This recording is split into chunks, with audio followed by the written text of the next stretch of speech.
Hey everybody, so today I'm going to show you how to make a zinc cream for topical steroid withdrawal.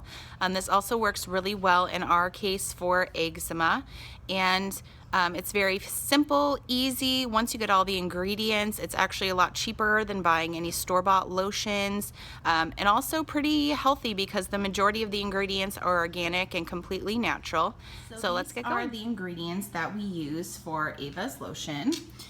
We use Jojoba oil, and I just got this obviously Trader Joe's.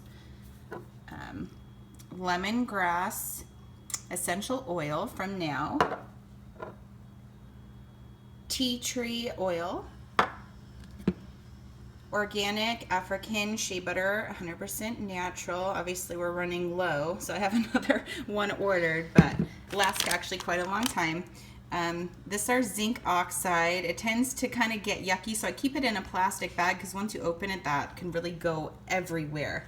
And then this is our calendula. The calendula oil we actually make using these flowers, which also are found on Amazon. All you do is put them in the crock pot with some olive oil, preferably organic if possible, but you can also use other oils. Like here I have grapeseed oil, and that also adds something really healing. You can purchase calendula oil. It's pretty pricey, so I really recommend making your own. It's super simple. This is what the flowers look like inside, and basically all you do is put the flowers here in the crock pot about 4 hours on low, and you'll really start to see the oil change colors. You want to make sure they're fully submerged in the oil, and then you just strain out the flowers themselves, usually with some cheesecloth or something you can just kind of find around. So I've already made one batch of lotion. As you can see, it's pretty messy, so usually I recommend finding like a cheap bowl. Plastic works just fine. I found this one at the 99-cent store. It has a lovely Christmas motif on the front, but anything really works. You're not going to want to probably use it in something that you usually use food in, so I have this bowl specifically for making. Also going to need a mixer to mix up the lotion, so I just have my regular KitchenAid mixer, and then some sort of canning jar or jar to obviously put your lotion in. So I found these little tiny canning jars. They come like 8 or 12 to a pack. I can't really remember, but also on Amazon.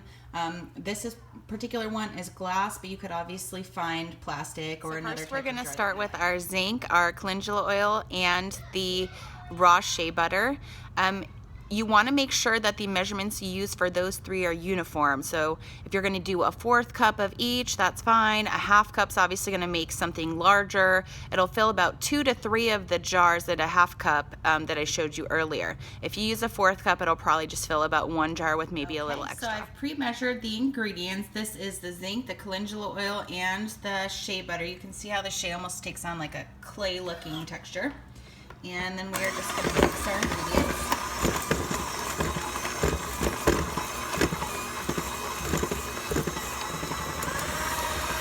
You'll start to see it take on sort of like a whipped cream-like texture, which is what you want.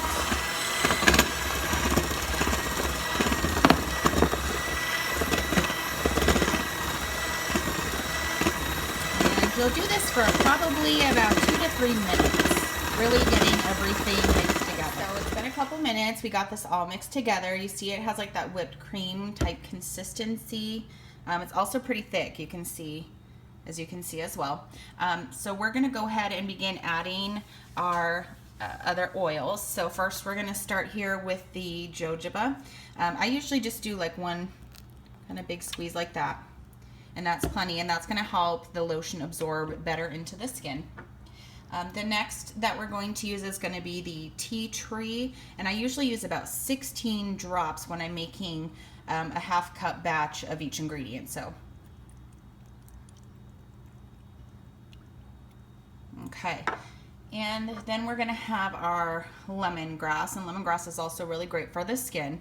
And usually lemongrass I add probably about 10 drops or so,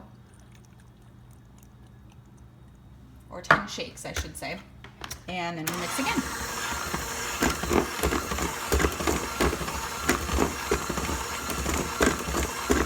What it will look like after the second mix.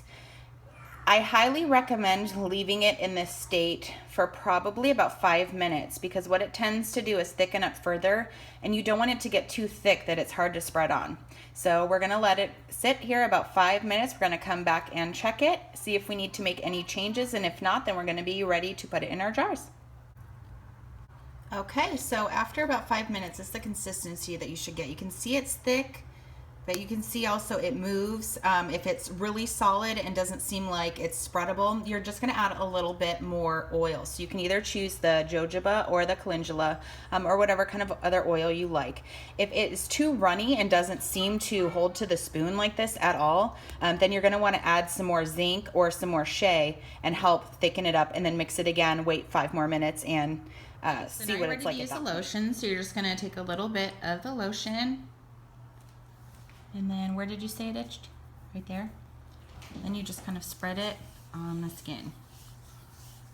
You'll see it spreads really nicely and evenly.